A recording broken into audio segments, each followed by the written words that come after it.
O texto aqui é de Colossenses, capítulo 2 de Colossenses, versículo 17 a 23, depois o 20, é o 24, né? É o versículo 24. Vamos juntos fazer a leitura desse texto? Leitura bonita?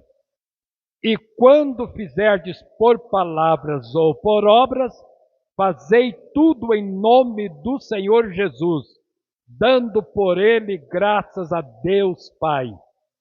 Vós, mulheres, estejais sujeitas a vossos próprios maridos, como convém no Senhor. Vós, maridos, amai a vossas mulheres e não vos irriteis contra elas.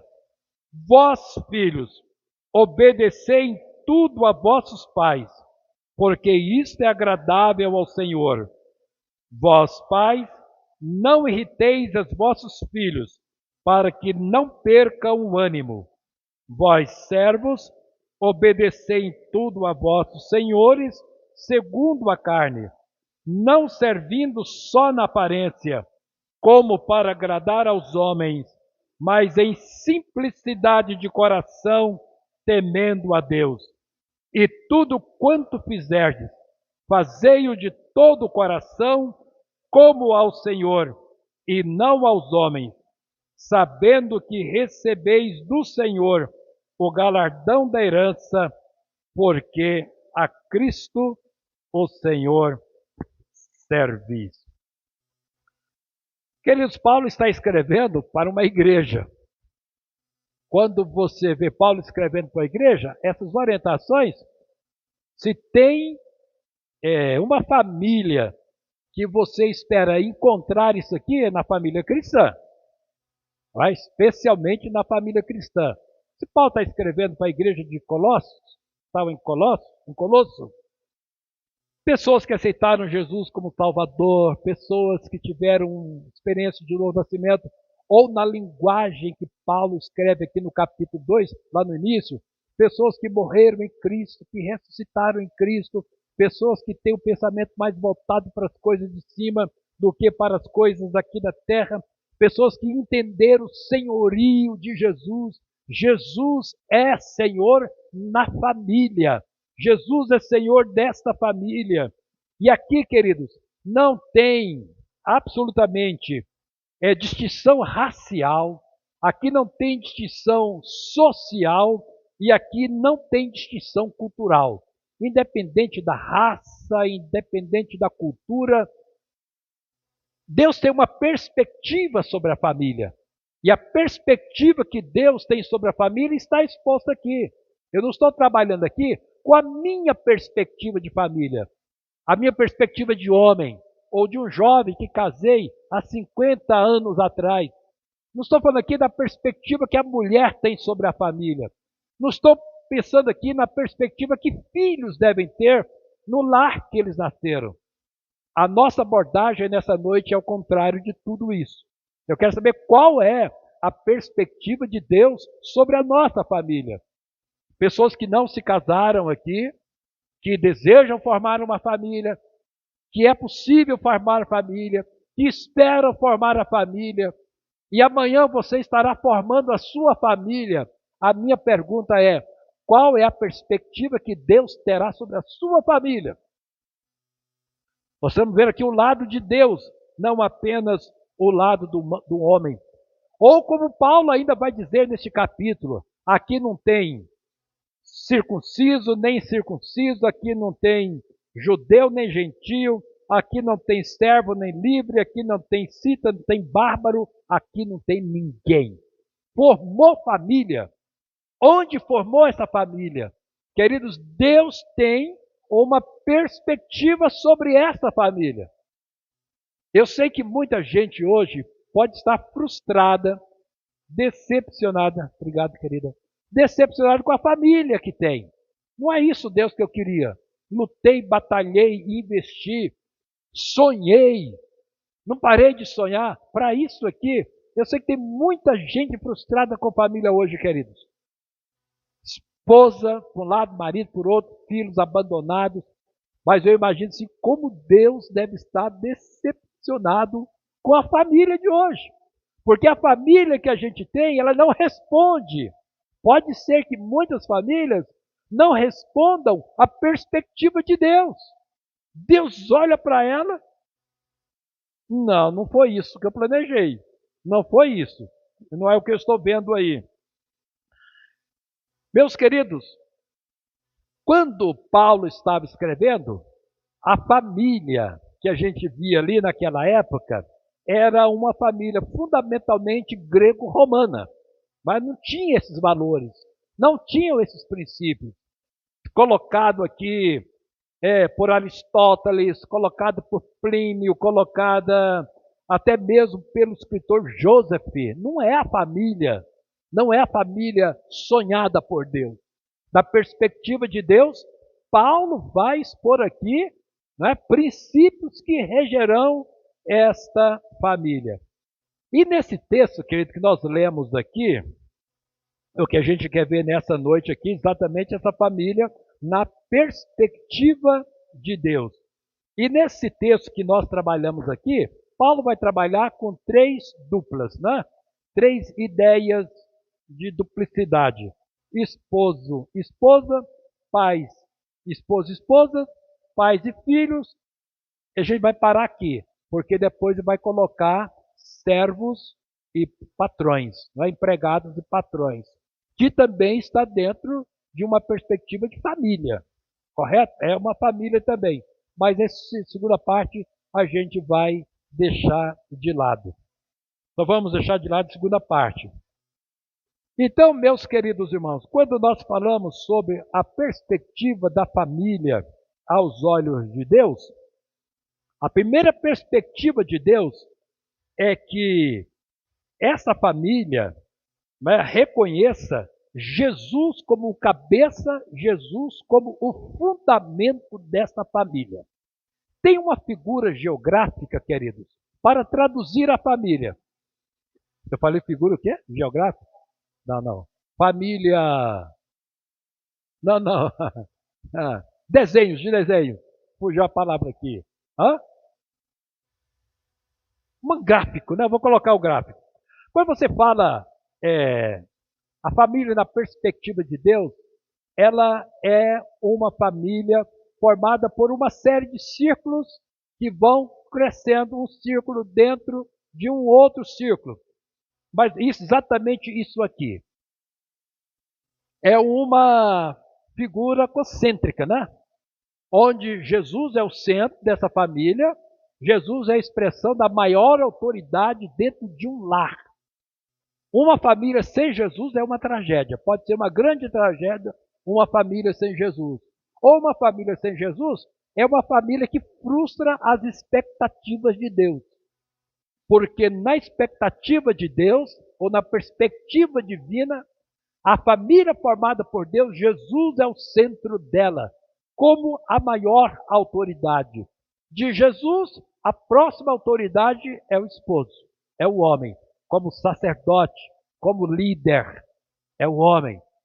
Depois do esposo, a próxima autoridade é da esposa. E depois, esposo e esposa exercem autoridade sobre os filhos. Esta figura concêntrica é que traduz a perspectiva de Deus de um lar. Qualquer família que não tenha essas figuras, ou que essas figuras estejam invertidas, elas estão frustrando a perspectiva que Deus tem sobre um lar. Se ela não tiver Jesus como seu centro, de repente pode ser que o marido não é o cabeça. De repente o cabeça é o pai, é a mãe. Né? A mãe é que é a líder. O sistema não é patriarcal, é matriarcal. Na perspectiva de Deus não existe família matriarcal. Pelo menos com respeito ao homem. As hienas, o sistema lá é matriarcal. Mas na sociedade humana, a família é patriarcal, nunca matriarcal. E essa é uma cadeia de autoridade. Jesus é autoridade absoluta sobre o esposo. Ele tem que estar debaixo do governo de Jesus para desempenhar o seu papel de esposo. a mulher tem que estar debaixo da autoridade do esposo e os filhos precisam entender que eles têm que estar debaixo da autoridade dos seus pais. Bom, isso é o que a gente vai trabalhar neste momento. Quando nós estamos falando, queridos, que Jesus é o centro, tudo gira em torno de Cristo, todos esses círculos aqui giram em torno do núcleo que é Jesus. Olha como nós lemos. O texto abre com os versículos 17. Quando fizerdes por palavra ou por obra, fazei tudo em nome do Senhor Jesus. Versículo 18, como ao Senhor Jesus. Versículo 24, porque a Cristo o Senhor servis. Qualquer lar, queridos, que não esteja estruturado em Jesus como o Senhor absoluto desse lar, ele frustra a perspectiva que Deus tem sobre uma família. Porque os valores serão outros, os princípios serão outros, o governo será outro, a dinâmica desse lar será outro, e de repente, dificilmente o pai, a mãe, esposo vão cumprir seu papel, os pais vão cumprir o seu papel, e vai ser complicado a jornada desta família. Na nossa vida, tudo gira em torno de Jesus. Então, primeira perspectiva de uma família aos olhos de Deus. Nós temos que levar Jesus para a nossa casa. Nós temos que honrar Jesus dentro do nosso lar. Jesus tem que ser a figura mais querida dentro da nossa casa. A figura, em bom sentido, em boa explicação, Jesus tem que ser a figura mais amada, mais temida e mais amada dentro da nossa casa. Você pode entrar no lar, que lar que seja esse, mas se você não encontrar a figura de Jesus, se você não encontrar pessoas que amem a Jesus, que temam a Jesus, que honram a Jesus dentro deste lar, dificilmente esse lar vai cumprir o seu papel dentro da sociedade. Dificilmente. O outro aspecto, queridos, eu vou pular isso aqui. Eu vou primeiro para as mulheres, exatamente aqui os homens. O próximo papel, a próxima figura que aparece no lar, naquela figura concêntrica, são os homens. Os homens logo abaixo da autoridade do Senhor Jesus. E aí diz assim, não é? Qual a perspectiva de Deus em cima da família? O que é que Deus espera de um homem quando ele casa? Um jovem quando diz assim, eu quero me casar. Eu vou escolher, vou namorar, arranjar uma namorada, vou me casar com ela e vou formar família. Qual é a perspectiva de Deus desse jovem que quer casar, desse jovem que quer formar uma família, que quer formar um lar? Eu quero saber primeiro se ele entendeu, se já teve uma experiência com Jesus, se o lar que ele estará formando, se este lar será formado debaixo de um temor, debaixo de um senhorio, né, absoluto do Senhor Jesus, se ele tem essa experiência com Cristo, e ele como sacerdote, se ele está preparado para ministrar Jesus dentro da sua casa. Porque Deus, neste momento, um rapaz que casa, um homem que se casa, Deus não vê mais como um jovem, Deus não vê mais como um homem. Deus o vê como um sacerdote. Deus o vê como um líder, mas que vai liderar a sua família debaixo do senhorio do Senhor Jesus. E aí, o que é que Deus espera desse homem? Que agora que ele é marido, que ele é esposo, o que é que Deus espera? Que ele seja capaz de amar a sua esposa, que ele ame a sua esposa, que todos os atos deste homem em relação à sua mulher, que fala lá, coabitar, morar com ela, sejam construídos em cima de vínculos de amor. Vai, vós maridos amai vossas mulheres. Lá em 1 Pedro, vós maridos coabitai, vivei com elas com entendimento, honrando esta mulher. Todos os atos dele para esta mulher serão atos de honra, sendo ela um vaso mais fraco, emocionalmente mais fraco, espiritualmente mais fraco, por questão de posição de autoridade no mundo espiritual, como sendo vós cordeiros da graça da vida, para que não sejam impedidas as vossas orações. Se o homem não desempenhar eficazmente o seu papel de marido, na hora que ele dobrar os joelhos para orar, Deus vai pegá-lo pelo pé, né? Porque ele não cumpre o seu papel de marido. E aí, vós maridos, amai vossas mulheres, aí Paulo em Efésios pega mais pesado, porque coloca como padrão de amor, como parâmetro de amor, Jesus em relação à sua igreja. E agora fica claro você entender algumas coisas da Bíblia. Por exemplo, você vai ler o livro de Cantares de Salomão. Muito bonito o livro. Uma leitura muito agradável. Uma leitura romântica. Você vê ali inicialmente um amor romântico. Um jovem apaixonado por uma jovem. 8 capítulos falando sobre as delícias do amor. 8 capítulos falando sobre a delícia de 2 jovens enamorados, de 2 jovens apaixonados. Só que você tira esse amor romântico de Cantares de Salomão sobre o quê? Deus em primeiro plano, Deus e Israel. E em segundo plano, Jesus e a igreja. Qual é o fundo que nós encontramos aqui, queridos? Que da mesma forma como esse amor romântico de Cantares de Salomão traduz em primeiro plano o amor de Deus para com Israel, e você vê da história de Israel esse amor. Você em segundo plano, o amor de Cristo pela igreja.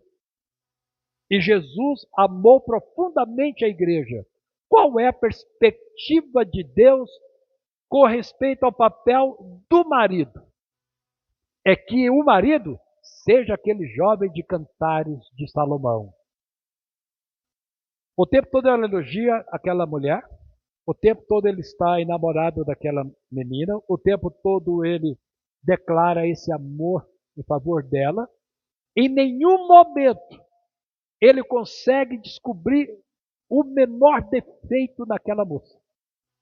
Em Cantares de Salomão, você vai encontrar essa menina ferida uma única vez, machucada uma única vez, chorando uma única vez. Mas quem abriu essas feridas foram os guardas da manhã. Não foi o seu jovem enamorado, foram os guardas da manhã. Por quê, queridos?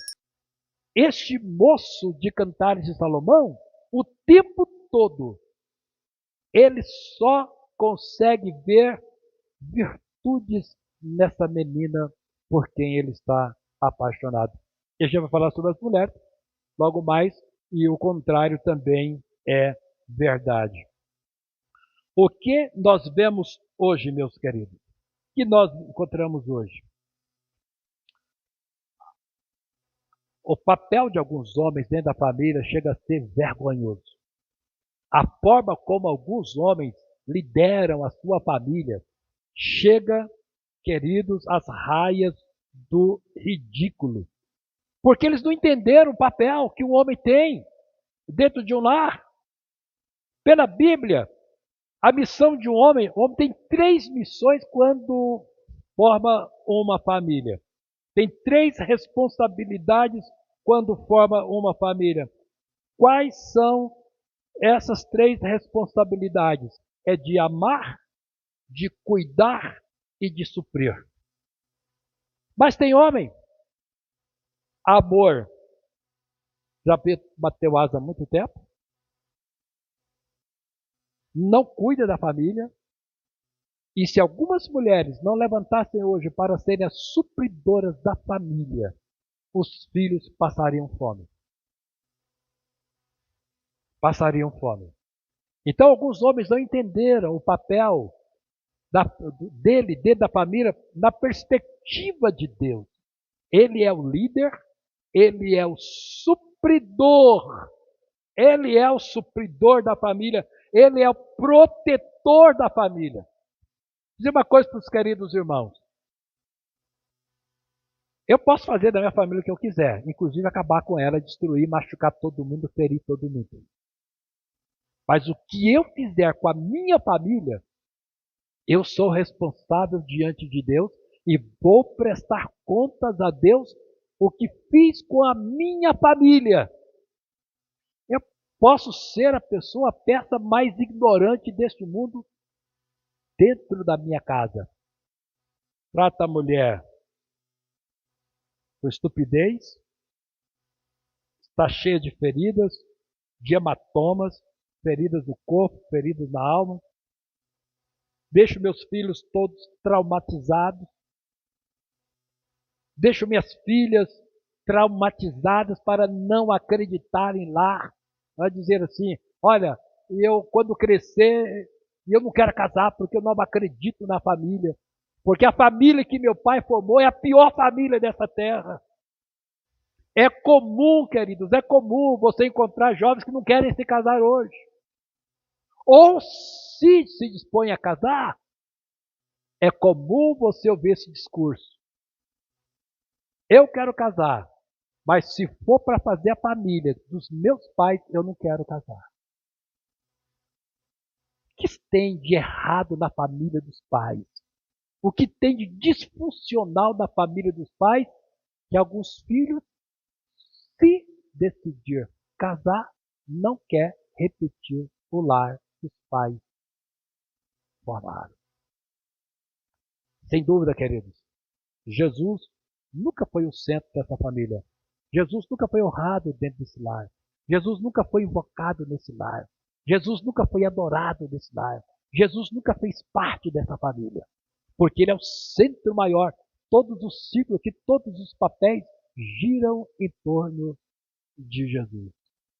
Então é um projeto falido. Primeiro, não levar Jesus para dentro de casa. Segundo, eu como homem formar uma família, mas eu não exercer o meu papel de homem. Não exercer. Então, como Efésios 5 pegou mais pesado, né? Porque colocou o amor de Jesus pela igreja como parâmetro do amor que os homens precisam ter para com as suas mulheres. Alguns se contentam em pagar as contas principais. Eu pago as contas principais. Então eu já cumpri meu papel de esposo. Está muito longe, né? Está muito longe dentro do parâmetro de Deus, dentro da perspectiva de Deus sobre a família. O próximo, queridos, a próxima figura, depois de Jesus vem o esposo e depois do esposo vem a esposa. Uma família na perspectiva de Deus, essa mulher precisa entender qual é o seu papel dentro do lar, na perspectiva de Deus, e cumprir esse papel. E aqui Paulo escreve dizendo, vós, mulheres, estejais sujeitas a vossos próprios maridos, como convém ao Senhor. E aí, Paulo, lá no texto de Tito, vai dizer, as mulheres idosas, semelhantemente, que estejam sérias no seu viver, como convém às santas, não caluniadoras, não dadas a muito vinho, mestras no bem, para que, com a finalidade de ensinar as mulheres novas, as mais novas, a serem prudentes. Primeiro, serem prudentes. Segundo, amar os seus maridos e amar os seus filhos. Meus irmãos, Nada é mais ofensivo no século XXI do que a leitura desse versículo. As mulheres estejam sujeitas a vossos maridos, da mesma forma como convém a essas mulheres ser submissas à autoridade de Jesus. O marido dela está debaixo da autoridade de Cristo, ela deve submissão a esse homem e, ao mesmo tempo, a submissão ao Senhor Jesus. A mesma qualidade de submissão a Jesus é a qualidade de submissão a este marido. E aqui, meus queridos, é o texto da Bíblia que mais provoca discussão e que mais provoca dúvidas. A submissão da mulher ao seu marido numa corrida feminista que nós estamos vendo hoje, que diz que todo mundo é igual a todo mundo e que no final ninguém deve submissão a ninguém. A família, na perspectiva de Deus, nada mudou nesses 2000 anos. A verdade, queridos, é que a família do século XXI desmorona-se na perspectiva de Paulo na sua carta aos Colossenses. E até assusta, né? Hoje assusta. Você vê dois jovens que estão namorando e você vai ouvir uma moça dizer assim: eu quero arranjar um namorado, quero arranjar um homem que tem temor de Deus, eu quero arranjar um homem que tenha responsabilidade espiritual, uma experiência com Cristo. Eu quero me casar, eu quero amar o meu marido, eu quero viver debaixo do seu governo, eu quero viver debaixo das suas orientações, da sua diretriz, eu quero ter filho, eu quero amar meus filhos, eu quero construir uma família. Parece que você não está no planeta Terra. Porque hoje não é isso que a gente vê. Hoje não é isso. Adolescente engravida, na hora que ela achar que tem que engravidar, sai jogando filho aí, de repente ela nem sabe quem é o pai do seu filho. Vai com tantos homens para a cama que se perguntar quem é o pai do seu filho, ela não sabe dizer. Se não tiver condições de fazer um exame de DNA, ela não vai saber, vai morrer de saber quem é o pai do seu filho. Junta, não gostou mais da cara um do outro, separam, formam uma nova família ali na esquina. Não gostou, desfaz da mesma facilidade e forma outra família lá na outra esquina. Meus queridos, o padrão que a gente está vendo de família é um padrão decadente, desmoralizado. Ele não se enquadra em nenhum desses círculos. Não é uma família concêntrica, sem princípio de moralidade, sem princípios de espiritualidade. O que você pode esperar de uma família que nem as mulheres estão muito preocupadas com quem vai casar? Que lar é este? Se a menina não sabe nem mesmo com quem ela vai se casar. Nem imagina quem será os pais ou o pai dos seus filhos. Meus irmãos, não é fácil formar família nos nossos dias. Porque uma mulher pode esperar de um homem que tem uma atitude moral baixa. Um homem que tem problemas mentais. Que tem um histórico de abuso. Histórico de drogas. Um histórico criminoso. Violento no seu passado. Seu passado é de agressões e de violência. É um mentiroso patológico. Não há verdade nos seus lábios. Pode ser que se trate de um cleptomaníaco. De repente, um homem irresponsável, não sabe o que é compromisso, não sabe o que é seriedade em compromisso, um homem que não tem compromisso com verdade nenhuma. E de repente tem muitas meninas bonitinhas escolhendo o homem para ser o seu esposo, para ser o chefe do seu lar, para ser o pai dos seus filhos. Que família é essa, querido? Que família é essa? Que família você possa imaginar que vai ser essa amanhã? Meus irmãos, deixa eu dizer aqui uma verdade para vocês nessa palavra de Paulo. Quando Paulo diz que as mulheres sejam em tudo submissas a seus maridos como ao Senhor, note que naquela época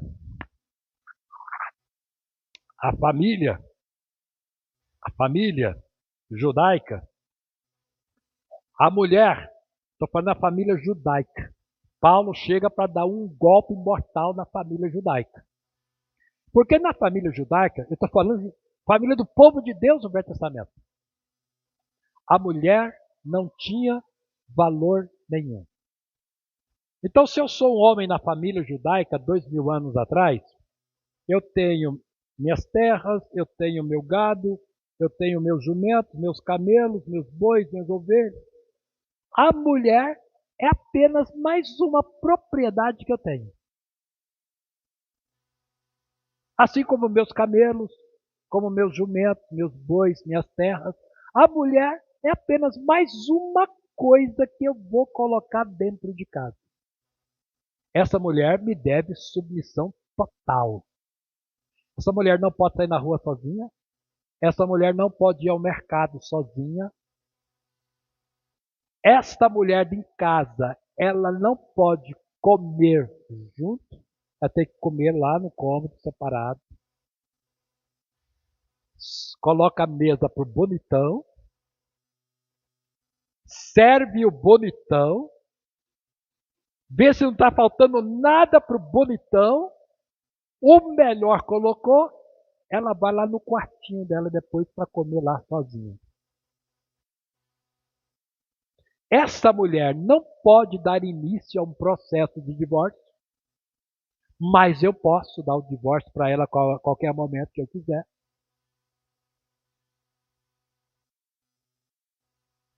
E se fosse pouco, ela não pode se envolver em nenhum outro relacionamento íntimo, mas o bonitão aqui pode. Isso é a estrutura da família, querido, da família judaica. Estou falando da família judaica. Aí Paulo chegou e deu um golpe mortal nessa família. E ele vai dizer, não senhor, seu bonitão, acabou o bonitão aqui. Você vai ter que amar essa mulher, você vai ter que honrar essa mulher, você vai ter que elevar socialmente essa mulher, você vai ter que colocar essa mulher numa posição de privilégios, porque na família judaica, ele só tem privilégios e ela só tem responsabilidade. Agora acabou isso. Você tem responsabilidade, você tem privilégios, ela tem responsabilidade e ela também tem privilégio. Então Paulo acabou com o conceito dessa família judaica e vai trazer um novo conceito de família. E nesse conceito de família, esqueça Moisés, esqueça tudo que Moisés ensinou sobre família. Pense agora nos ensinamentos de Jesus sobre a família. Queridos, uma família que não começa com Jesus, uma família que não começa no altar de Deus, uma família que não começa com oração, um jejum que não, uma família que não começa com direcionamento de Deus. Você não pode esperar que ela cumpra as perspectivas de Deus. Não pode esperar. Não pode esperar. Tem um livro de Larry Moore. Larry Moore escreveu um livro titulado assim, olha, o cérebro dele e o cérebro dela. Mostrando que Deus fez o homem, colocou um cérebro no homem. Deus fez uma mulher e colocou um cérebro na mulher. e que o cérebro do homem tem respostas diferentes do cérebro da mulher. Mas a forma como esses cérebros respondem satisfazem os dois no relacionamento conjugal. Por exemplo, o cérebro da mulher é capaz de captar todos os estímulos de amor de um homem. Deus fez o cérebro da mulher com a capacidade de captar todos os estímulos de amor de um homem. E ela se derrete. E a mulher se derrete quando vê um homem apaixonado por ela. Uma mulher se encanta. Ela responde imediatamente os estímulos de amor. É por isso que Deus diz que o papel do homem é amar a mulher. E todas as vezes que o esposo ama a sua esposa, o cérebro dela é ativado, é estimulado para responder esse estímulo de amor. Mas todas as vezes que a mulher, no seu comportamento, age de forma submissa ao homem, o cérebro dele é ativado na hora para ver esse comportamento de submissão. O cérebro dele é ativado. E disse, tem uma mulher aqui submissa ao meu governo, submissa ao meu comando. O cérebro dele é ativado e devolve isso em resposta de proteção, devolve isso em resposta de cuidado, desenvolve isso em resposta de um governo responsável. É interessante esse livro. O cérebro dele e o cérebro dela. Como Deus construiu os cérebros nossos diferentes do homem e da mulher, para que tivesse estímulos diferentes dentro da família, da sociedade conjugal. Lattimore e a esposa dele, Débora, são os autores deste livro. Muito bem, queridos. E aí você fala assim, pastor, como é esse negócio aí no século XXI, falar que a mulher tem que ser submissa ao seu marido? Mas, queridos, neste relacionamento é que você vai encontrar saúde emocional, você vai encontrar saúde física, você vai encontrar saúde mental. É nesse relacionamento que você vai encontrar uma vida saudável, nada diferente disso. Então, quando trouxemos aí o tema, não é? Está aqui o tema, família, lugar de cura, meus queridos, a família só tem lugar de cura, primeiro, se Jesus for o núcleo dessa família. Caso contrário, ela não responde às perspectivas de Deus. Segundo, se esse marido cumprir o seu papel determinado por Deus, como sacerdote, como líder, mas que por sua vez está submissa ao governo de Cristo, naqueles círculos concêntricos. E esta mulher que entendeu o seu papel na perspectiva de Deus de submissão. Mas fica fácil, porque o seu próprio cérebro vai governá-la a esse nível de posição em relação ao seu marido. Agora, se ninguém cumpre o seu papel, aí realmente a coisa se complica lá na frente. Então, meus queridos, a família cristã não tem nada a ver com a família judaica. E aí a gente vai para a última discussão de Paulo, não é? E os filhos da perspectiva de Deus, são pessoas que chegam numa família para entender e exercer o seu papel de filho dentro da família. E o que é que Paulo diz? Vós, filhos, obedecei em tudo a vossos pais, porque isso é agradável ao Senhor. Mas naquele círculo concêntrico, deixa eu só voltar lá, só voltar lá rapidinho, só voltar, mas nesses círculos concêntricos, os filhos que obedecem em tudo, a mulher submissa em tudo, aqui dá para ser. Aqui dá para ser. Aqui dá para ser. Se a figura deste homem foi uma que se identificou com Jesus, com o governo de Jesus, com a autoridade de Jesus, se o líder que a esposa tem é esse homem temente a Cristo, se os filhos que hoje nascem entendeu que a mãe, que o pai estão umbilicalmente presos ao governo de Cristo Jesus, queridos, esta família é diferenciada. Esta família tem que ser diferente de todas e ela tem que responder às perspectivas de Deus. Não é? Então, voltando lá para os filhos, vós filhos, sede obediente a vossos pais no Senhor, porque, qual a grande razão? É justo, e a gente vai ver isso aqui. Honra teu pai e honra tua mãe, que é o primeiro mandamento com promessa, para que te vá bem e vivas muito tempo sobre a terra. Muito bem, queridos. Nós temos algumas verdades na Bíblia, umas belas verdades aqui na Bíblia, quando se trata sobre criação de filhos. Eu concordo com vocês que criar filhos hoje não é brincadeira. Está chegando a Eloá, né?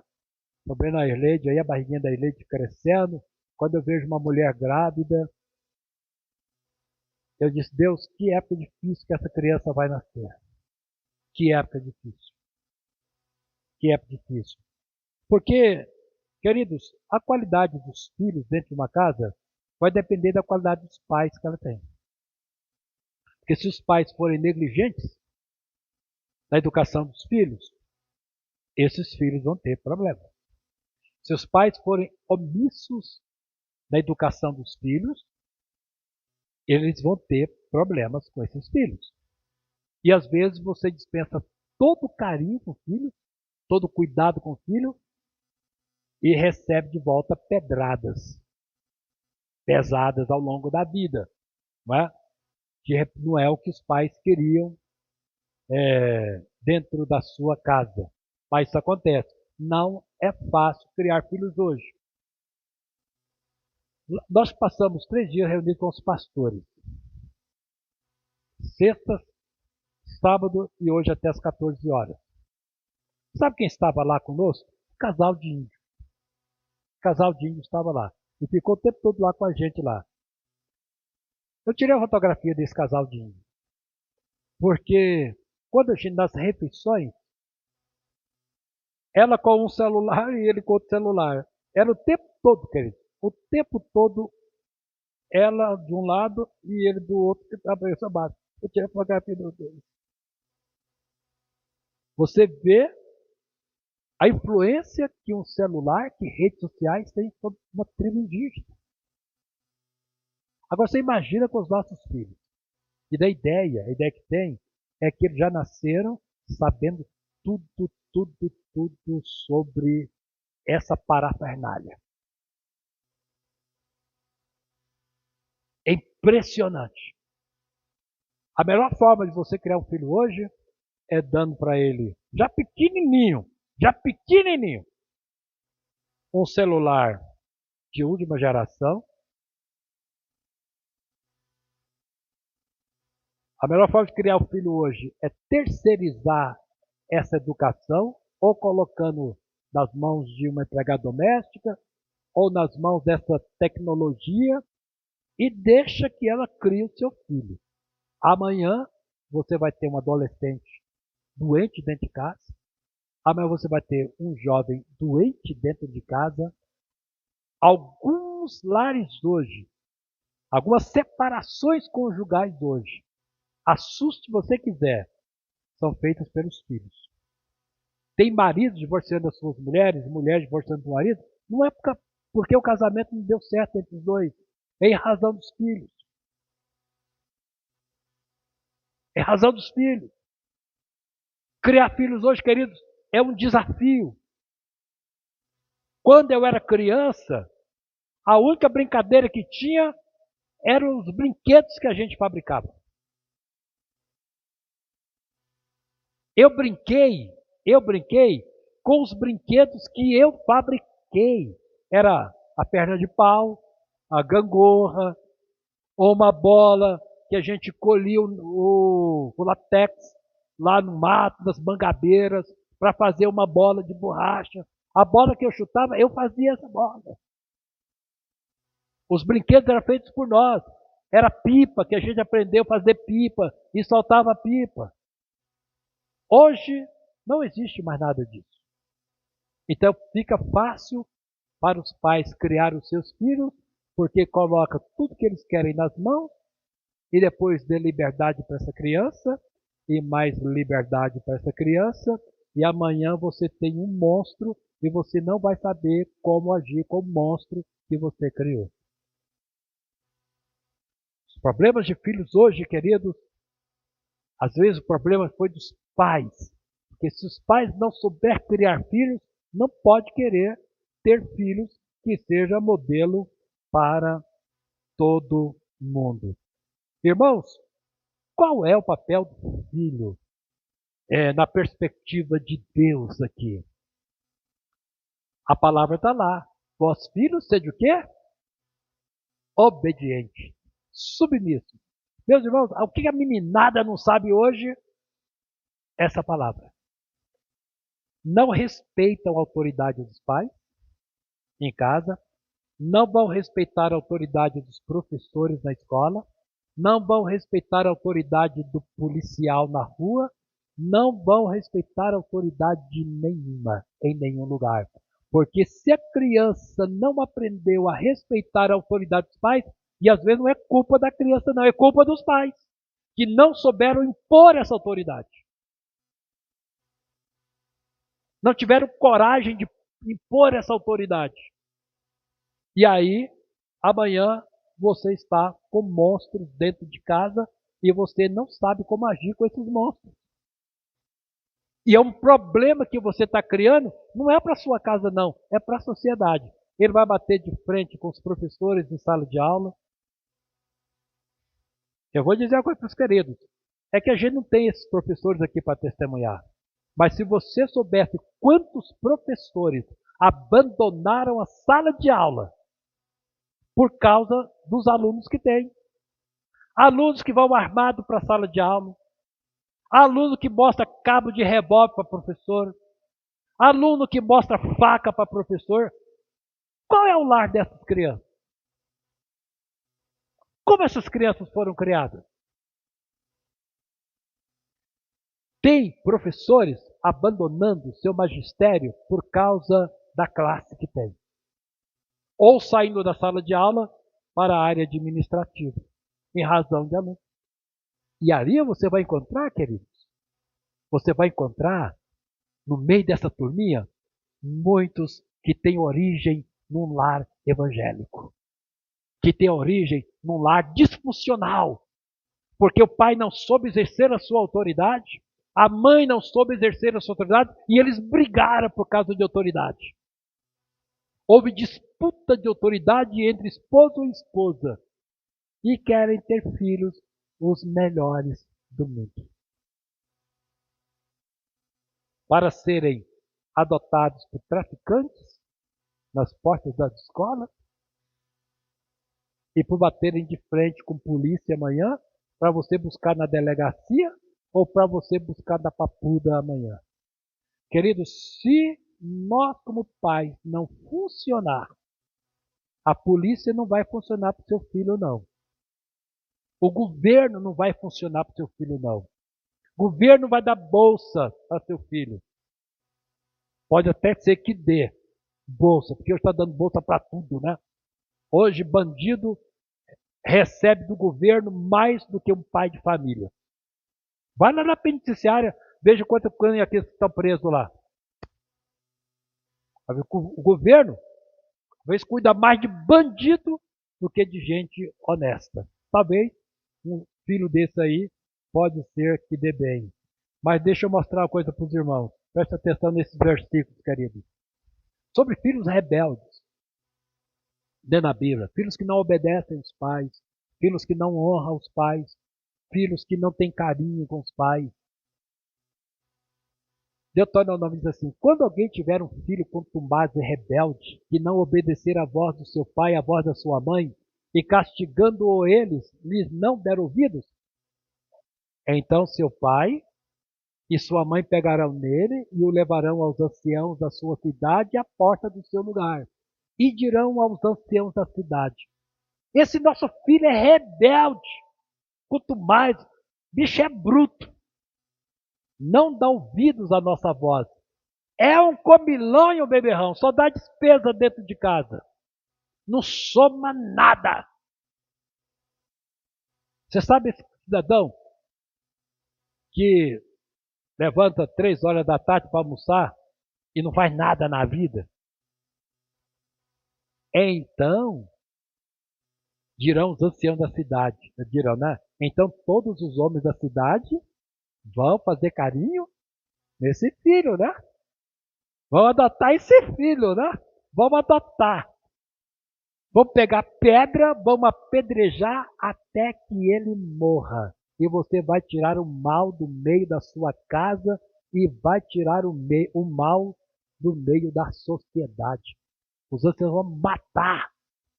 Bom, hoje não tem mais um ancião para matar, mas a polícia está matando, né?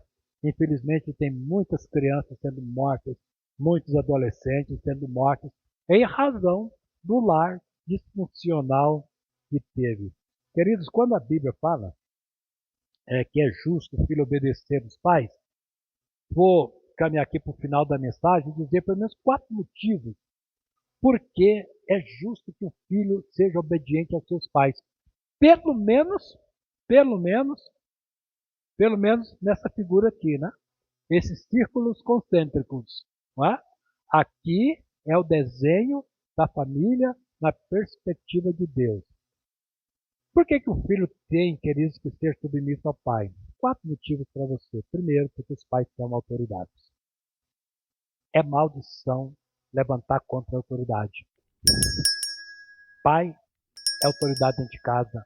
Mãe é autoridade dentro de casa. E filho tem que ser submisso à autoridade. Não interessa a idade, não. Se eu tiver um filho hoje com 50 anos, estiver dentro da minha casa, comendo o feijão que eu coloco na mesa, comendo a comida que eu ponho na mesa, vivendo da água que eu pago, a casa que mora, eu cumpro todas as despesas, ele pode ter 50 anos, estar debaixo do meu telhado, vivendo às minhas custas, esse filho me deve toda submissão e toda obediência, independente da idade. Embora eu ache que filho dentro de casa é maldição. Filho velho dentro de casa é maldição. Cresceu.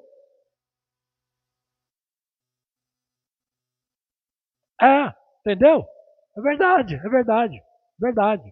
Tem que ficar debaixo da tutela do pai, da mãe a vida toda, a vida toda. É o pai que cuida. Se o pai não der nada, ele vai morrer à míngua, se o pai não der nada. Porque 100% é dependente do pai, 100% dependente do pai, nunca trabalhou na vida, não tem interesse em trabalhar, nunca se realizou com nada e nem tem interesse nenhum. Esse filho é maldição. Um filho que 50 anos vivendo à custa do pai, come porque o pai coloca a comida na mesa. Esse filho é maldição. Por que, queridos, que um filho tem que ter obediência aos pais? Porque os pais têm mais experiência, não é? Quando eu nasci, meu pai já tinha barba, já tinha bigode, já tinha experiência de vida.